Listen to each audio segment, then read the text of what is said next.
Hi, dear friends. I'm Dr. Mukesh Pareek, and I welcome you all to my Institute English Cosmos.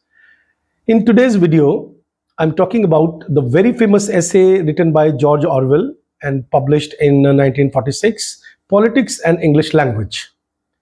You all know that this essay is based on linguistic relativity, which is also called Sapir-Whorf theory, which is actually famous for showing us that bad language gives bad ideas and bad ideas give automatically in turn bad language.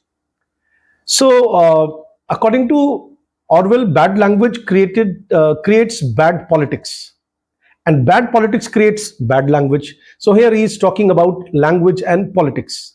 So he has given us so many different problems in modern English according to him at that time. This essay is taught in all the universities of India. There was a question also regarding this in UGC NET and JRF also. The very first thing he criticizes is that don't use dying metaphors.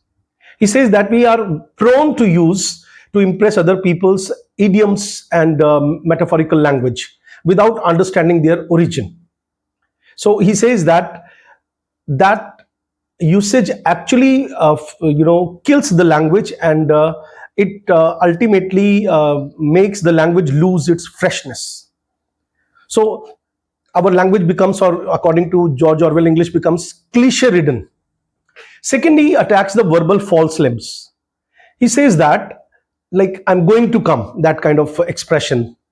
Or suppose we say that instead of saying decide, people used to say, mostly they say that I'm arriving at a decision. He says that don't use unnecessary long expressions if short expressions can work there. Okay, so make your language simple and easy to understand. Don't make it confusing. Third, he criticizes pretentious diction. Politicians particularly, his target was politicians particularly. He says that, writers often use difficult foreign words. For example, modus operandi, modus vivendi. And we are very prone, like if you read any good newspaper, you find that a good newspaper's good editorial is one who has, most of the tough words in it. So it can be used for impressing people. There is a particular fly, it's disturbing me today. So according to Orwell, such expressions make language quite, boring, and it does not connect people and the language directly. Fourth, he says that there is no use of using meaningless words. Now, according to him, what is meaningless words for? He says, you should also remember that this is the same writer one who wrote the famous novel 1984, in which he has given an appendix. There, he's talking about, the change of language by the totalitarian regime, that how they finish the language and try to shorten the words and try to make the vocabulary less and less, so that people don't have more vocabulary to express themselves. So he says that, like, he has given us example here, that democracy, freedom, justice. Now, without interpreting these words, people use them differently. So he says that politicians deliberately use certain kind of words which can make the language vague, just to manipulate people. So ultimately, George Orwell argues that political language is designed to make lies sound truthful. For example, they use murder. Instead of murder, they use the collateral damage, or they use the pacification. You must have heard, like, they don't use directly the word which creates a scene there. Instead of that, they divert your attention and make the word euphemistic, more of a positive connotations. So improve writing, people. Our writer has proposed certain 6 rules. Particularly, he says that never use a metaphor, never use a simile or figure of speech if you are accustomed to which you are accustomed to seeing in the print. Avoid that. Now, most of students will be surprised, because I myself make videos on the vocabulary session, in the vocabulary sessions from the Hindu newspaper and from the Indian Express also. That is for the examination purpose. But suppose you want to write in very clear manner, people, educated people will not be impressed by your heavy vocabulary. They will be happy with your clear thought. Second, he says that never use a long word if a short word, you can use.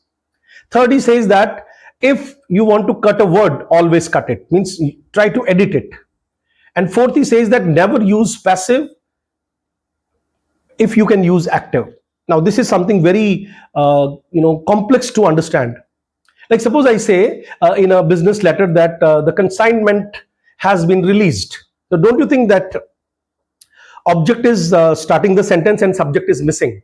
So in such a situation, suppose I start my sentence with the subject, then I can connect with the person with whom I'm communicating the letter.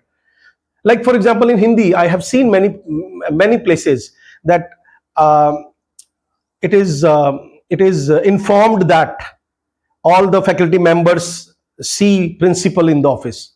Why can't principal write like, I invite you all to kindly meet me in the office? So instead of presenting yourself and connecting yourself with your people.